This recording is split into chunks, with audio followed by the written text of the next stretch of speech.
Commercial gas cylinder ధర భారీ స్థాయిలో పెంచడంపై తీవ్ర స్థాయిలో ఆగ్రహం వ్యక్తం చేస్తున్నారు హోటల్ నిర్వాహకులు.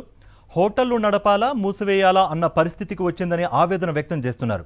ఓవైపు గ్యాస్ కొరత, మరోవైపు రేట్ల పెంపు హోటల్ రంగాన్ని కుదేలు చేస్తున్నాయని వాపోతున్నారు. సిలిండర్ ధరల పెంపు కారణంగా మీల్స్, టిఫిన్స్ ధరలు కూడా పెంచాల్సి వస్తోందని చెబుతున్నారు.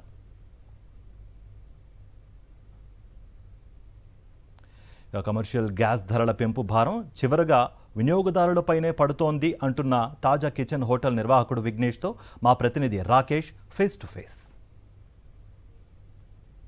దేశవ్యాప్తంగా కమర్షియల్ సిలిండర్ ధర పెంపుతో హోటల్స్ రంగం కుదేలయ్యే పరిస్థితికి వచ్చింది.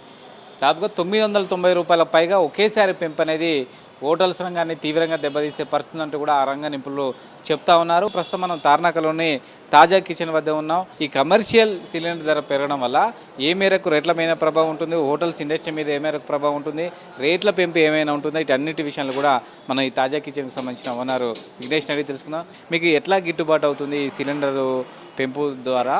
ఏమైనా దీన్ని మేనేజ్ చేయగలుగుతారా? దీని మీద చాలా ప్రాబ్లం అండి. ఇప్పుడు ఏ రెస్టారెంట్కైనా రెండే ఆప్షన్స్ అండి. ఒకటి క్లోజ్ చేసుకోవడం, లేదంటే రేట్ పెంచుకోవడం.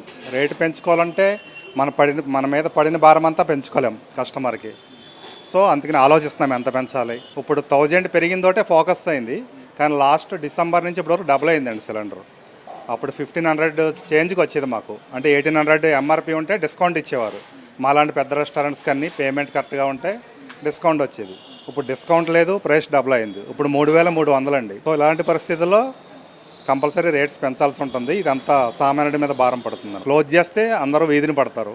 100 మంది ఎంప్లాయీస్ మా బ్రాండ్లోనే ఒక 300 మంది వరకు ఉన్నారు. అంతా లేబరు, వర్కర్స్, ఎంప్లాయీస్ అంతా కలిపి.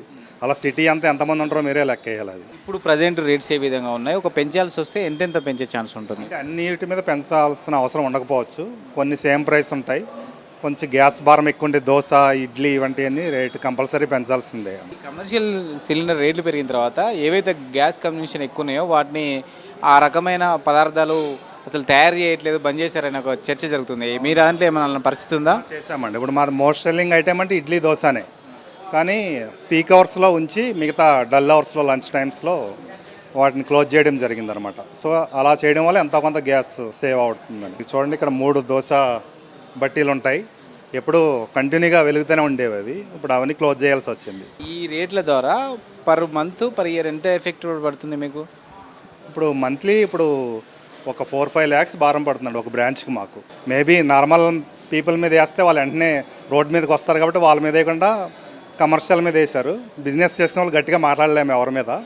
సో అందుకే ఫస్ట్ మమ్మల్ని టార్గెట్ చేశారు అనిపించింది. మొత్తానికి కమర్షియల్ సిలిండర్ ధర దాదాపుగా 3300 పైగా చేరుకోవడంతో హోటల్ ఇండస్ట్రీ అయితే తీవ్రంగా ఆర్థిక ఇబ్బందులు ఎదుర్కొంటుంది. ఎందుకంటే ఇప్పటికిప్పుడు కస్టమర్ మీద ఆ స్థాయిలో మేము రేట్లు పెంచి భారం వేయలేము. అలా అని వేస్తే వాళ్ళు మా హోటల్కు రారు. ఒకవేళ అలా కాదని భారం తగ్గించుకుందామంటే హోటల్ మూసేయాల్సిన పరిస్థితి వచ్చింది. ప్రభుత్వం సబ్సిడీ రూపంలో ఇవ్వడమా, లేకుంటే ధరలు తగ్గించడమా, ప్రత్యామ్నాయ మార్గాన్ని ఆలోచించాలంటూ కూడా విఘ్నేష్ కోరుతున్నారు. కెమెరా పర్సన్ రంగనాయకులతో రాకేష్ రెడ్డి, సాక్షి న్యూస్, హైదరాబాద్.